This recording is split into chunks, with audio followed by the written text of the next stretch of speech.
Olá, amigos. Meu nome é Eider e eu gostaria de conversar com vocês por alguns minutos sobre princípios de liderança para um mundo em transformação. Quando a gente fala sobre esse assunto, eu me recordo de uma história que aconteceu há mais de 10 anos atrás. Eu estava falando numa igreja, eu fui convidado para falar sobre segurança na internet para pais de adolescentes.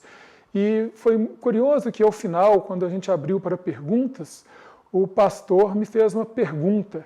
Ele disse assim: eu observo que as pessoas perdem interesse no Orkut quando elas chegam na fase adulta. Então isso não é apenas uma fase, algum coqueluche, algo que vai passar? E interessante porque na hora eu fiquei pensando nos números de acesso, nos gráficos, e vendo que, na verdade, as coisas estavam crescendo. O Orkut é sinônimo de inclusão digital no Brasil. Mas ele estava certo e errado ao mesmo tempo. Ele estava certo porque o Orkut, como qualquer outra tecnologia, um dia passa. O MySpace já passou, o Orkut já passou, e as que a gente usa hoje também vão passar. Mas ele estava errado também, porque não é uma fase. As redes sociais chegaram e vão fazer sempre parte da nossa vida. Um site vai sair, outro vai chegar, mas a gente transformou, ou temos agora a nossa comunicação entre as pessoas transformadas para sempre. Mas isso não vem ao caso. O que eu quero dizer para vocês é algo mais sutil, algo mais importante, que isso que vai fazer diferença na sua liderança.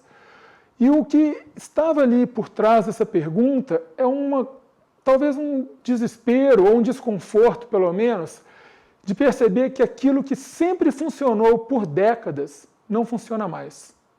É uma sensação aterrorizante de perder o controle. Porque aquela forma de comunicação que você tinha antes não é mais onde as pessoas estão gastando seu tempo.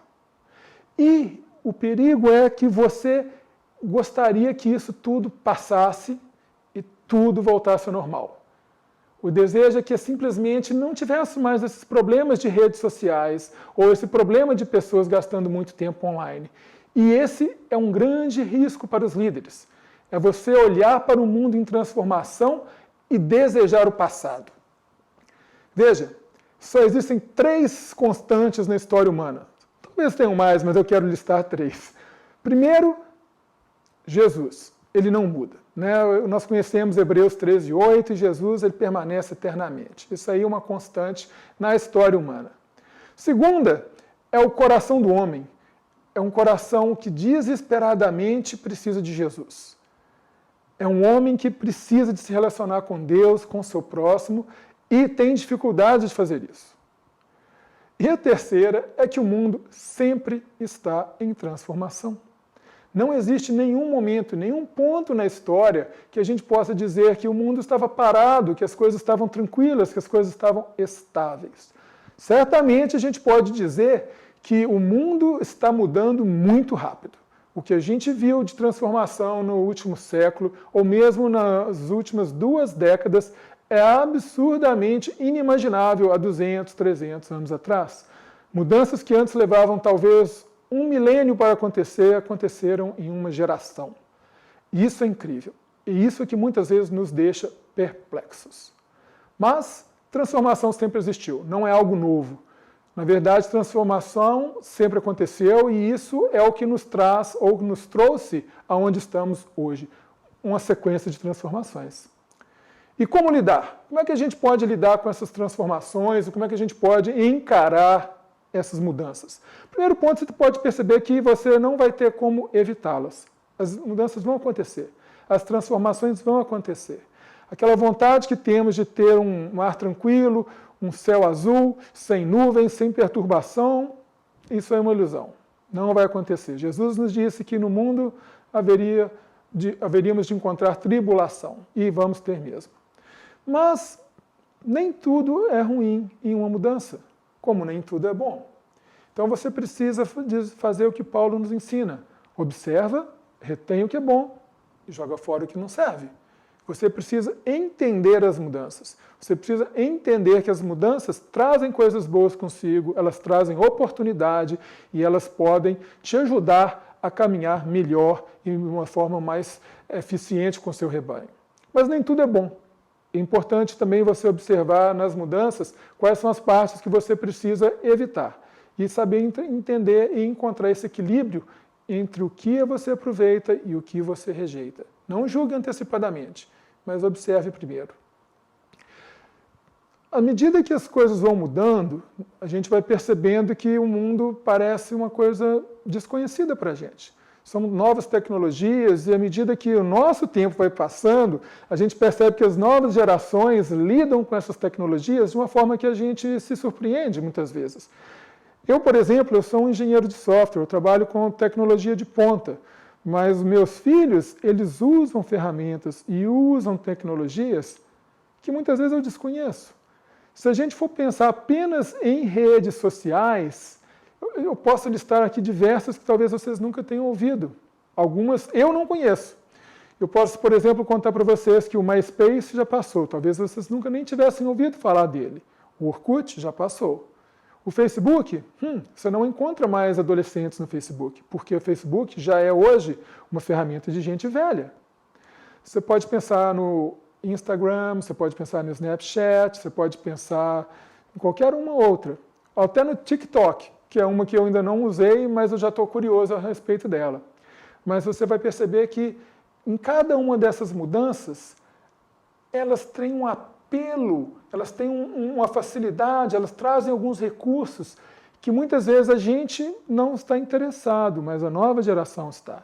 E é importante que antes que a gente faça qualquer julgamento, a gente gaste um tempo entendendo qual é o apelo. Por que as pessoas estão atrás dessa tecnologia? Muitas vezes você vê um vídeo ruim e você julga toda a plataforma por esse vídeo. Isso seria um grande engano. Vamos entender o que é que está levando as pessoas a procurarem esse tipo de conteúdo, que isso vai te ajudar a entender qual é a necessidade do seu rebanho, dos seus liderados, qual que é aquela sede que eles estão precisando de atender e saciá-la, e muitas vezes elas vão encontrar isso em diversas ferramentas, não apenas em redes sociais, mas sempre vão atrás de alguma coisa, e você pode aproveitar isso para ajudá-los. Sempre saiba que a tecnologia vai passar, não tem dúvida. Não existe nenhuma tecnologia que você usa hoje que existia 50 anos atrás. E se você observar as que existiam há 20 anos atrás, muitas delas você não usa mais. Nem mesmo se você abrir o capô do seu carro, você vai encontrar lá um monte de coisa que você não faz a menor ideia do que era. E eu lembro de já ter que mexer em carburador de carro. Então, elas vão mudar. A tecnologia vai mudar, as redes sociais vão mudar, a forma como as pessoas vão interagir com a tecnologia vai mudar e o efeito vai sempre ser cumulativo. Não tem essa de uma ferramenta foi embora e as pessoas agora voltam ao que era antes. Não, elas vão passar por uma coisa mais nova, uma coisa diferente, alguma coisa que traz recursos novos e poderes que elas não tinham antes. E a palavra-chave é adaptação. É importantíssimo que você aprenda a se adaptar ao contexto, ao conteúdo, às ferramentas novas, antes de você querer julgá-las e condená-las. Eu não quero dizer que você vai ser um usuário dessas ferramentas. Muitas vezes elas não têm apelo nenhum para você, nem para mim. Mas é importante que você entenda como se conectar com seus liderados usando as novas ferramentas. É importante que você entenda o que os seus liderados se interessam e ter esse ponto de contato com eles, através da ferramenta ou fora da ferramenta, mas você manter essa comunicação e o relacionamento ativo, constante e vivo. E seu papel nisso é extremamente importante. Os seus liderados, eles continuam precisando muito do seu papel, do seu trabalho, da sua liderança. Eles precisam de ajuda muitas vezes para navegar as mesmas mudanças. Quando você conversa com pais de adolescentes, você vê que eles todos passam pelas mesmas dificuldades, os mesmos problemas. Conversando com um amigo no trabalho, a gente comentando como os nossos filhos gastam tempo nos quartos jogando. E é uma frustração para mim como para ele. E, na verdade, não somos nós apenas. Pais de adolescentes talvez possam compartilhar histórias semelhantes. E aí, o seu papel nessa liderança é de ajudar os seus liderados, a sua igreja, a sua comunidade, a entender esse processo de mudança e a conduzi-lo da forma mais saudável possível. É importante você ajudar as suas pessoas, seus próximos, a permanecerem firmes nos princípios que vão ajudá-las a usar essas ferramentas de forma saudável, de forma sábia.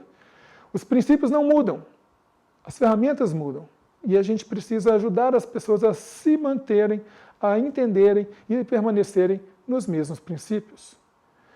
E por último, é importantíssimo que você consiga ajudá-los a usar esses recursos em prol do reino de Deus. Muitas vezes um líder falha tentando antagonizar algo imaterial, uma ferramenta, um software, um site, em contrapartida ao reino. Isso não é o melhor caminho, porque você vai entrar num embate que não tem razão de existir, para falar a verdade.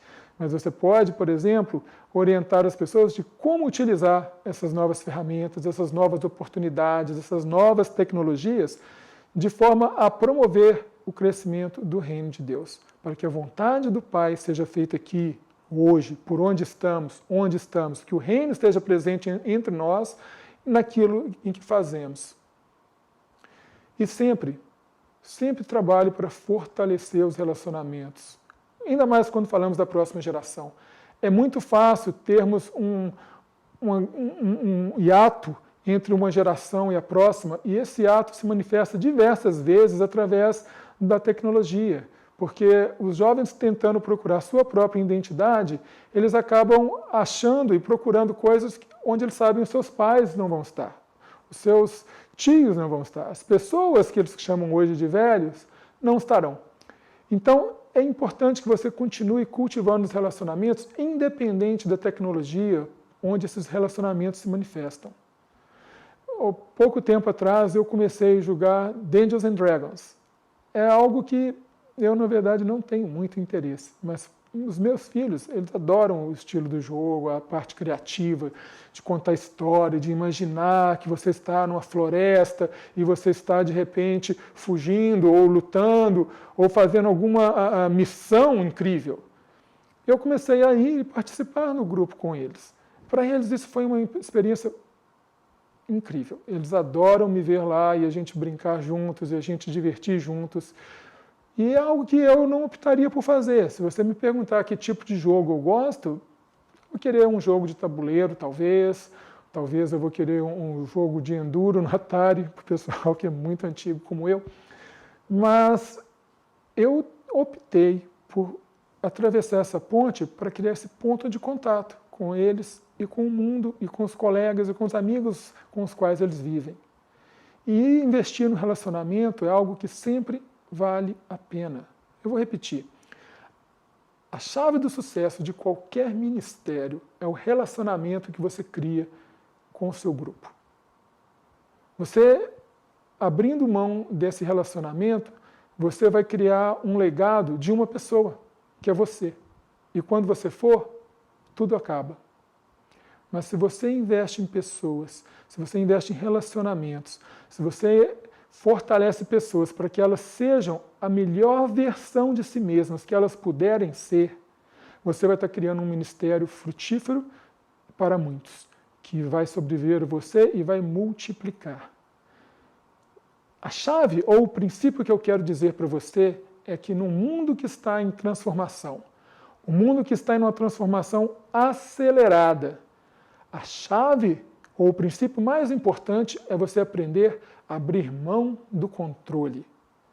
No momento onde você para de tentar controlar as mudanças ou como as pessoas se relacionam com essas mudanças e passa a investir em um relacionamento com essas pessoas de forma que elas consigam usar e aproveitar essas mudanças da forma mais segura, da forma mais saudável possível, nesse momento você está criando uma liderança efetiva. Você está criando uma liderança efetiva no momento que os seus liderados sejam capazes de ocupar o seu espaço. O princípio fundamental que eu quero deixar aqui com vocês é que você deve formar pessoas capazes de tomar as decisões que hoje você toma. E você só consegue fazer isso abrindo mão do controle. Seguindo nesse caminho, você vai ver um ministério frutífero, um ministério robusto e um ministério desafiador. Não é fácil. Abrir mão do controle é algo que muitas vezes nos causa pânico, medo, mas é algo fundamental, para que você seja bem-sucedido como um líder. Acredite e confie naqueles em que você lidera, que eles podem fazer um trabalho excelente se você os capacitar e os ajudar. Muito obrigado. Vamos agora continuar a nossa conversa no nosso bate-papo aqui do lado.